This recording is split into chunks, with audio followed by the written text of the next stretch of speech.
It's the New York Sports Rush, John Jastremski, and as you see right here, we have a very special guest, the voice of the NBA, the voice of the New York Knicks, basking in the euphoria of the first championship in 53 years. Mike Breen, does it seem real? I texted you a couple of days after the championship. I said you must be on cloud nine, and you said, JJ, no, no, no, no, no. If it's cloud 11, 12, I don't know what it was, Mike. Are we still living in that world?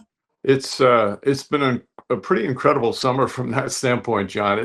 And everywhere I go, people just want to keep talking about the team, and it hasn't died down. We've both seen championships in New York, and there's been some amazing years and amazing champions that the city has had.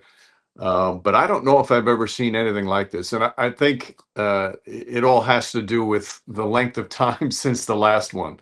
Remember the Rangers, how long it took for them to finally win the Stanley Cup, and for the Knicks, over 5 decades and do it again. People just they want to talk about the team, they want to talk about the players, they want to talk about Game 4. So it has not died down at all this summer at all. It's been pretty incredible and pretty special. Mike, I have to be honest, as euphoric as it was, as giddy as I was, I'm walking around Lower Manhattan after the parade doing our show at SNY, and you had people flooding the streets after the fact. You do the master of ceremonies at City Hall. A part of me on Friday, that next day, I was sad. I can't believe I'm admitting this because I never thought I'd see a Knick championship. It was 53 years in the making, but the way the city was able to come together, this like bonding camaraderie experience of looking forward to the next game. I mean, listen, you're calling games every other day, so it's coming from a different perspective. But my wife and I found ourselves in a position where we're like, we missed the Knicks, Mike. This is sad. I want more basketball. No, I heard that from a lot of people, John. Because it was appointment viewing, must see TV, whatever you want to call it. It was such excitement to talk about it the day of. Oh, what are we going to see tonight? To talk about it the day after, but that's normal. I think next year when the season begins, and I'm sure they'll have the championship banner on opening night, and they'll give out the rings. That's when it will really, finally set in that wow, they actually did it. They won the championship. But it's just I just haven't found it dying down at all. Yes, I agree with you. The excitement of those games. For me personally, though, it's a long season and it's a grueling end to the season for us that call the games, the conference finals and the finals. It's nice to get nice to get that vacation and enjoy. So I'm not going to say I'm sad. I'm still happy about what we all saw, but it's nice to relax and chill with the family now. Okay. You'd have good perspective on this, and you're living in the moment. You're calling the games, but you are a basketball aficionado. You know the game very, very well. Mike, there were three moments for me throughout this playoff run where I said, "Holy smokes, I think they're going to do it." I'm curious to see if you aligned with this. Game one against Cleveland in the conference finals, because when you have a comeback like that, that's special stuff. That's stuff that champions do. Despite the fact that I thought the Knicks would win that series against the Cavs and they matched up really well, the spot was awful for them with all the rust. They got off to the sluggish start and they have that fourth quarter in overtime. I'm like, wow, holy smokes. Moment one. Moment two was game seven of the conference finals with OKC and San Antonio because I like the matchup with the Spurs. I know Wemby's great. I know the Spurs, all the young talent, but Oklahoma City and what they could do on the perimeter. I think the Knicks, the way they were playing, could have beat OKC too when they had injuries. But that game seven, I'm like, okay, I really like this matchup. And then the last, Mike, I'm not even going to give you game four because that's like a separate entity in and of itself. But when Wemby throws the ball away in game two, I'm watching this. I'm saying teams don't do this against the Knicks. The Knicks don't get these sort of breaks. This like it all like clicked for me. Like after that game two, I'm like, Mike, I really think they're going to win the championship. So you're calling the games. I know you got to live in the moment. Was there a moment in time where you're watching this saying, I think they're going to do this? No, in all those games you said, I agree with you, but there were multiple more. And for example, Game 4 in Atlanta, so they go down 2-1, and everybody's thinking, oh my goodness, they might get knocked out in the first round. That was a legitimate feeling that I heard from a lot of different people. But not only do they win game 4, but the way they won it, it's almost like they were saying to the Hawks, whatever confidence you have from winning games 2 and 3, that's over. And they go on and wind up crushing them in the series. But the 3 games that to me really stood out were the clinching games in the first 3 rounds. So you have game 6 in Atlanta, and they've got game 7. They've got that in their pocket. So if they lose, they can still win game 7 at home. But there was no way they were going to let it go to a game 7. They absolutely crushed them. That opening start to that game 6 was one of the most dominant playoff stretches I've ever seen. They do the same thing now in Philadelphia. All right. They're up 3 games to nothing. They've got game 5 in their pocket at home, but they crush the 76ers. We're ending it now. We're not taking any chance of extra games. And then they do the very same thing against the Cavaliers, where they could have easily gone back and clinched game 5 of the conference finals at home. But nope, they're ending it that night, and they're ending it in dominant fashion. That showed me the focus the team had. They were not looking ahead to any game. That game that night mattered. They took care of business when it mattered, not taking a chance of extra minutes, not taking a chance of a player having an injury. They took matters into their home hands. So they have all these dominant performances. They're on this streak, and they go in the finals, game 1, and win on the road again. It just showed the mental toughness, and it showed, again, the focus that the team had.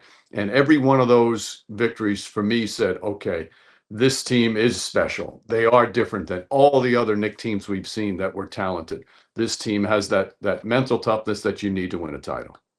Okay, game 4.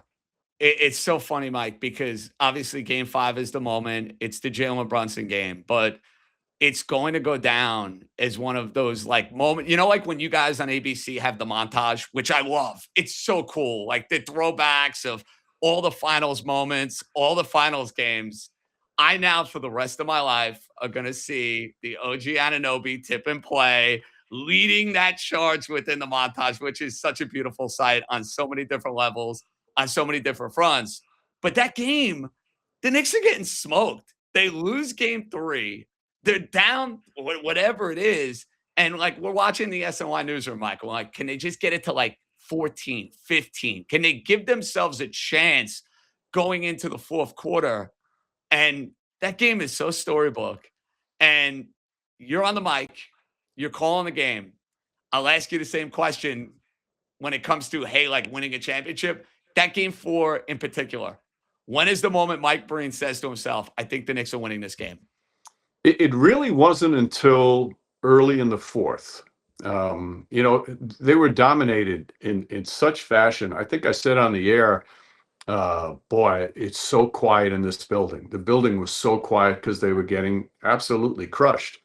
And I think it was midway through the second quarter, Dave Freed, our statistician, I asked him, give me the biggest comeback in NBA Finals history. And I read it on the air. I said, well, for those of you who are interested, and I kind of laughed, not thinking that they were going to break the record. It was the Celtics and the Lakers in a finals game that the Celtics came back and won. And But you I called the figured, game. right. I figured, all right, let's throw that out there if you're interested, but not really thinking. And at some point in the second half, if you're a Knicks fan, what you're hoping for is that they get some kind of momentum that will carry them into the next game. You don't really think they can come back from 29 against a finals opponent. This is not 29 points against, any team. It's a great finals team. And so they cut it to 15 at the end of the third, and you're thinking, all right, they can make this interesting. But San Antonio then scores 5 early points in the fourth, and it's back up to 20. So you think there's just no way that they have the physical energy. It's so hard to come back from that many down that you wondered. So when it back up to 20, I was doubting again, and then all of a sudden everything changed. So it was early in the fourth where it wasn't just, John, that the Knicks all of a sudden were playing with confidence. You could see the Spurs were questioning themselves. They all of a sudden lost that look of a team that could beat the Knicks. And I think the combination of the two clearly did that. And then it was just one special play after another. And the beauty of that comeback and in the fourth quarter, obviously OG's play is going to go down in history as one of the great plays in NBA Finals history. But so many other different players contributed, made big, important plays, whether it was a big three, whether it was a drive to the basket, whether it was a block shot, whether it was a deflection. And that was the beauty of this team throughout the whole stretch run, was that everybody seemed to contribute it in one way or another, and they did it at both ends of the court. And Mike, that's why Jose Alvarado doesn't have to worry about paying for a meal or a drink in this town ever again, because Mike Brown, smart enough to realize needed the two guards, sticks with Alvarado. I think it's fair to say that worked out pretty well. You know, Mike, I love the history of this sort of stuff. And like with teams that had these like long title droughts, I've always been of the mindset like you got to be at like your lowest of lows before you go and hit the crescendo. Like the Red Sox had to be 3-0 down to the Yankees, and I had to live through that. The Cubs had to be down 3-1 against Cleveland in the World Series and have to deal with that rain delay in game seven. For the Knicks, I guess it has to be the epic comeback in game four. But Mike, for a team that had a 53-year title drought, it kind of ended up being rather easy when you look at the dominance of the run. Like, this is an all-time playoff run. I can put them like margin of victory, net rating, all of these great metrics we have with some of the greatest teams I've ever watched in the history of the league. It's crazy. It was a stress-free stretch, because they weren't just beating their early opponents; they were dominating their early opponents. But let's not forget again, how many Knicks fans? And I'll ask you, what did you think after they lost Game 3 against the Hawks? I mean, C.J. McCollum Oh, hits I the was two very big nervous, shots, Mike. I right? was And very nervous. legitimately nervous. But I think what this team showed, all the games that they played in the previous couple of playoffs, the year before, the 2 years before, that's battle tested. They had some just horrific losses, horrific losses. I mean, game one against Indiana last year in the conference finals, that's one of the worst losses in the history of the NBA playoffs. But somehow they survived that, and they learned from that. And that's the beauty of this team, in that they had their ups and downs. You know, there are some teams that are capable without that playoff experience come in and do some great things, but this team needed to kind of go through that and understand what it takes to win these close games, what it takes to win, to bounce back from a bad loss. And that's where I thought the Spurs really came up short from that standpoint. They haven't experienced that type of thing, and it's very deflating for a team. You'll ask any championship coach or any championship player, and the key is bouncing back, because the overreaction from a media standpoint, from a fan standpoint, on any great win or any deflating loss can be really crippling for a team. And to be able to overcome those emotions as a player and deal with it, that's one of the keys to the championship. And this team was so mentally tough because they went through a lot of really battle scars during their time in the playoffs the last few years. Okay. Jalen Brunson hits the shot in game four of the finals. And I'm glad it worked out the way that it did, Mike. We were getting a triple bang. That was happening. Everybody keeps asking me that. I actually started feeling pressure that I've got to come up with one. I would say yes. Most of those, especially big plays at the end of close games, it's a spontaneous reaction. But I think yes, that would have brought about the first three. But the beauty of it, as you said, instead it gave us one of the most incredible plays we've ever seen in a clutch moment. And then Jalen, who has, he's proven himself to be one of the great playoff performers of his era, to come back in that game five and put up that masterpiece. So everybody got a chance to have their shining moment, which was so fitting for this particular team. Well, you mentioned shining moment. Your call's perfect. I watched Jalen Brunson was at the Fanatics Fest this weekend. He's with a buddy of mine, Alex Day, and he shows him the call. And you could see, Mike, like it's a month later. And Jalen, who's a very stoic guy, like you could tell, like all the feels, all the emotions. It's so, and I'm not just trying to blow smoke, like it just hit the moment. Is that something like going into game five, you're trying to like paint the picture, hey, if they win, this is how I'm going to end it? Or is it just like coming to you, reacting? Because literally that fourth quarter, there's a reaction. My wife got me on videotape as they're winning it. And I'm just like, I can't believe this happened. Jalen did it. They did it. Like it was euphoric. It was happy, but it was like, I never thought I'd see this day. That final call, is that just like off the tip of your tongue? Are you like preparing throughout the day? How does that work? Well, every announcer is different, and some just like to go spontaneous, and you want part of the call to be spontaneous. You don't want it completely scripted. But I also think for me, the best way, and I do this every year, when a team is on the verge of clinching, to try and think, okay, what do I want in that final call? Sometimes it's very simple. The team wins back to back. Sometimes it's the first time in a long time. Did that with the Milwaukee Bucks when they won in 2021.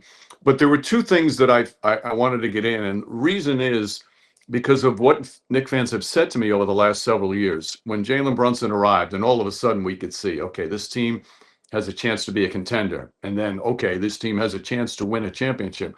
The two things that Knick fans were always saying to me was, one, oh my goodness, I've always dreamed of the Knicks winning a championship. I don't know if my dream is ever going to come true. So I wanted to incorporate that in. But the main thing I wanted to do is, I can't tell you, John, how many fans over the past couple of years, and especially this year, when it seemed there was a real possibility they could win it. How many fans said to me, if they win a championship, I'm going to cry? I mean, so many said that to me that I said that has to be part of the call, that it's time to cry. I think obviously I said, go ahead and cry, because that's what Knick fans were feeling. Friends, family, and just fans I would see at the Garden. They all said that, like, I'm going to break down and cry if they ever win the title. So that's what I felt was important to get in, that was appropriate.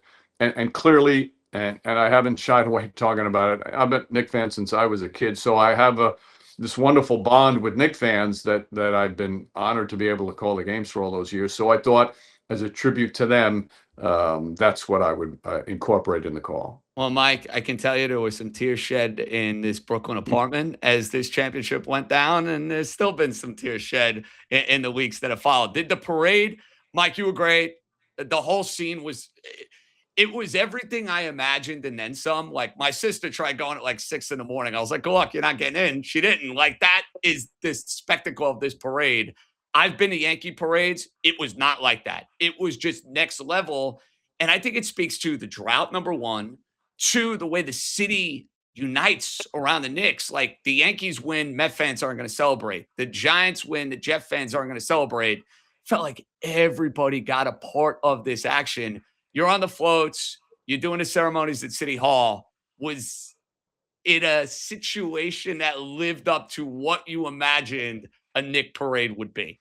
Well, my wonderful friend Michael Kay, who's been on a few of those, he told me beforehand, he says, you're not going to believe the experience. It's like nothing you've ever experienced. So I went in having very high expectations, and it exceeded those expectations. It was one of the most overwhelming things I've ever been a part of.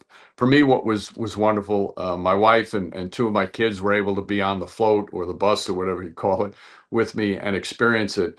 And I think you hit the nail on the head. It's the length between championships, and it's also because of this this team and the way they carry themselves both on and off the court. It was such a likable team, and the slow build, knowing that they had to go through the rough patches to finally get there. And let's face it, in today's society, there's so much animosity, back and forth disagreements, and but to have a team that there's one thing we can all get together on and enjoy and care about, for them to do this and bring everybody together, it was unbelievable. And to see that many people, and what I kept looking at was the people that there's so many lined up, but the joy in their faces, to see their team finally accomplish something that they always dreamed about.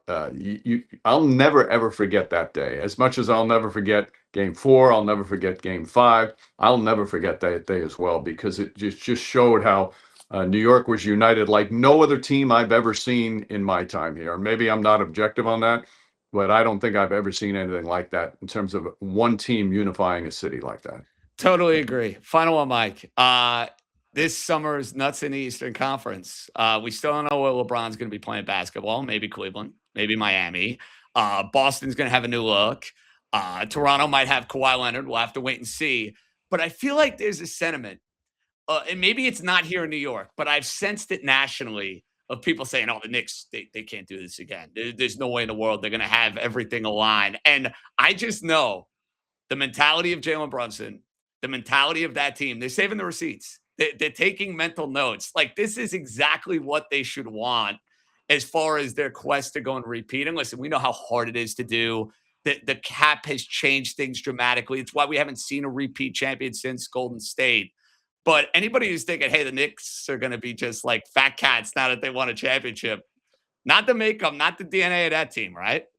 Well, I'm gonna break my promise. Anybody that has started to talk to me about next year, I've been telling them, stop. I don't want to hear Yeah, you about want to next enjoy year. it. I get You it. want I to enjoy it, understand. but You too. no, you're right. And when you watch the other teams trying to figure out, all right, what they're going to do to try and counter, it's going to be, as you said, winning a championship one time is so hard. Doing it back to backs. I mean, we've had 8 different champions in the past 8 years, so it's going to be difficult. But this team, and I've had other players who've won a title, and I've asked them, what's the hardest thing about winning a title? What helps you? They all say that they have the confidence to know they know how to do it. They know how to finish the job. And having that confidence that they've been through it and know what it takes to win, that's been essential in them and going into the next year. Now, human nature, it's hard to maintain that type of hunger, but this team has shown, again, the mental toughness that they've had this past year leads you to believe that they've got as much as chance as anybody to winning next year. Clearly things have to go well. Everybody has to stay healthy, and health has been a big part for them. Clearly losing Mitchell Robinson hurts, but they've already done a good job in trying to fill some holes. I think the fact that they were able to re-sign 4 key guys with Shamet, Clarkson, Alvarado, and Diawara, who is going to play a bigger role next year. That's hard to do in today's NBA. And Leon Rose in the front office and the cap people have done a magnificent job with that. They're going to be right there again. But as you say, it's still there's so many questions on other teams that have a chance that are ready to come back and knock them off their perch. In Leon, we trust. In Mike Breen, we trust. You're the man. You killed it. I'm so glad you got to experience this. Calling all these terrible teams, calling all these games. You called 10 zillion NBA finals, the Knicks at the top of the mountain, and the tears are still flowing. So enjoy the summer.